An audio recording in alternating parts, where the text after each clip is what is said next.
Hello, my name is Reverend Dr. May Elise Cannon. It's another Monday, and Mondays are just, terrible days for the news, in part because, on Sundays, I try not to spend too much time about the horrors that are happening throughout the Middle East, particularly in Gaza, although not Gaza exclusively. It is a horror for all who have lost loved ones over the last 647 days. Today is day 647 since October 7th of 2023. Again, it's July 14th, 2025. It's a Monday. So some of these updates are for the last 24 hours. Others are over the weekend. In Gaza, an Israeli airstrike killed 10 people, including 6 children, as they queued to fill water containers in Gaza. So I was giving this update related to the Iron Man, and I couldn't remember how many children were killed. 6 out of 10 people killed while seeking water were children. The strike injured 16 others, 7 of whom were children. This was a report from a doctor of Al Adwa Hospital. The Israeli military said it was a technical error that led to the strike that was targeting a terrorist to fall dozens of meters from the target. You may know that the Israeli military uses AI technology to target those on their terrorist lists, and some of the worst atrocities, such as those against the Gaza humanitarian kitchen, such as the several hundred people who were bombed and killed in the Jabalia refugee camp in the past 20 some months, have been because of AI technology and also errors of that technology.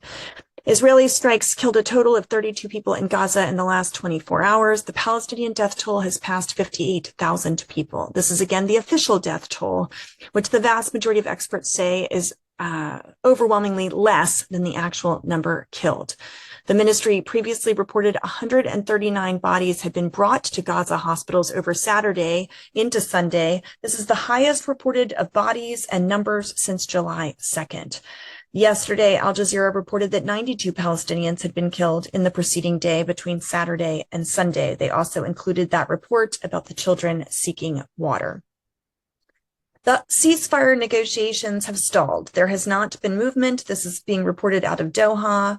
A Hamas official told CNN this on Saturday. According to an Israeli official, there are still significant gaps, and the main issue is the deployment of the Israeli military throughout the Gaza Strip, and whether or not Hamas would be allowed to stay, whether or not they would be present in the territory once the ceasefire takes effect.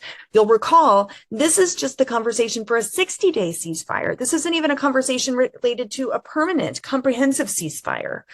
God have mercy.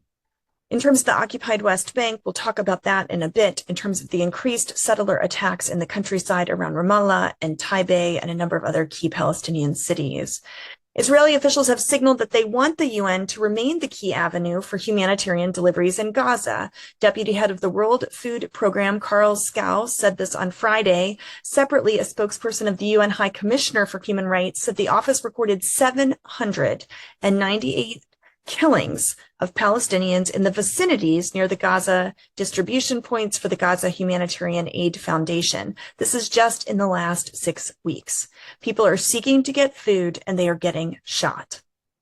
Israeli settlers beat and killed a 20-year-old Palestinian American man. They also fatally shot a second Palestinian man during a Friday confrontation in the occupied West Bank. This is according to both the Palestinian Authority and the families of both men. The Israeli military said the incident is being looked into. Keep your eyes out. Churches for Middle East Peace will have a statement about that coming out this week. President Trump last week told Prime Minister Netanyahu he favors a diplomatic settlement with Tehran, but does not otherwise object to further Israeli strikes on Iran if the country resumes moving towards a nuclear weapon. This was according to senior U.S. and Israeli officials. Iran does plan to cooperate with the International Atomic Energy Agency despite restrictions on access to nuclear sites that were just imposed by the Iranian parliament. You'll recall that the IAEA, with the agreement between Iran and the IEA, just severed.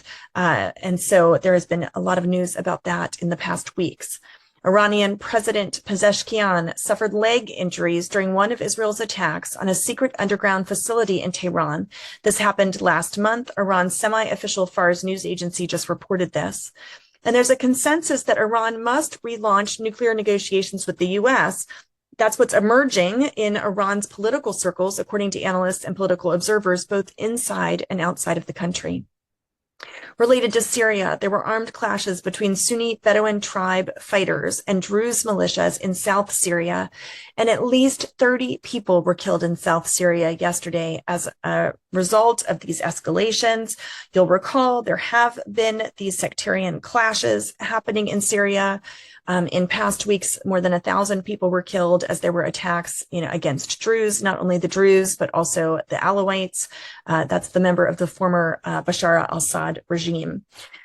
So this is according to Syria's interior ministry. Security forces have been deployed to try to restore calm. You may have seen there's a global movement to recommend that Francesca Albanese be nominated to receive the Nobel Prize. She is the special rapporteur for human rights in the occupied Palestinian territories for the United Nations, and reports have indicated that many think that she should be nominated, particularly as the U.S. imposed sanctions upon her. You should also know that there are reports, and I've not verified this yet, but I did hear that Netanyahu nominated President Trump for the esteemed Nobel Peace Prize. Just a reminder that Hitler himself was also nominated at some point in history. The European Union has said they deeply regret the U.S.'s decision to sanction Francesca Albanese, the special rapporteur for human rights in the occupied Palestinian territories. That was just reported on Friday. And then to close with just an update on the Christian community, I said I would talk a little bit more about the attacks in the occupied West Bank. The Christian city of Taipei, which is just outside of Ramallah, can take 30 minutes to an hour depending on traffic. It's been attacked at least 4 times in past days. Homes have been set on fire, olive groves, cultural religious landmarks, including the Byzantine cemetery and the 5th century Al-Khadr church have been attacked. Residents report that nearby Israeli soldiers are not intervening, but instead are providing clear protection of the settlers who are perpetrating this violence. The attacks have injured 58 Palestinians and have displaced 67 others. And I wanted to let you know, God have mercy, say prayers for this man's soul. Dr. Ahmad Atala Kandil, he served as the A'ali Hospital, as a physician at the A'ali Hospital, that's the Anglican hospital in Gaza. It was just reported that he was assassinated by the IDF in a targeted drone strike as he was returning home from a surgical shift. He now joins the more than 1,500 medical staff from Gaza who have been killed over the past 21 months. Humanitarian and human rights organizations have said health workers are not just being killed as collateral damage, they're being targeted. And so I'm reading this direct report that calls his death a murder. The director of the A'ali Hospital, which is one of our partners, the Anglican Church in Jerusalem, and the Episcopal Church is one of our members of Churches for Middle East Peace.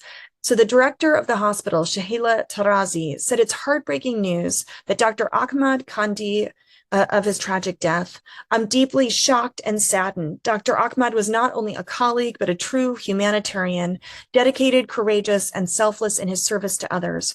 His loss is not only a wound to those who knew and loved him, but also to the entire medical and human community. He served with such integrity and compassion. May his soul rest in peace. The world's leaders must put an immediate end to these targeted assaults against medical staff, to hold accountable those who have violated their protected status, so that healthcare professionals can enjoy peace and not fear of being killed while they're in a war zone doing such incredible good work. They are protected by international law, and that has to be applied until the present unprecedented onslaught in Gaza is brought to an end. God have mercy, Christ have mercy. May the Lord go before us in our efforts towards peace, working towards a comprehensive and permanent ceasefire, working towards the end of death, the end of the killing of children, the end of the killing of doctors, the end of the killing of innocent human beings. May it be so in the name of Christ. Amen.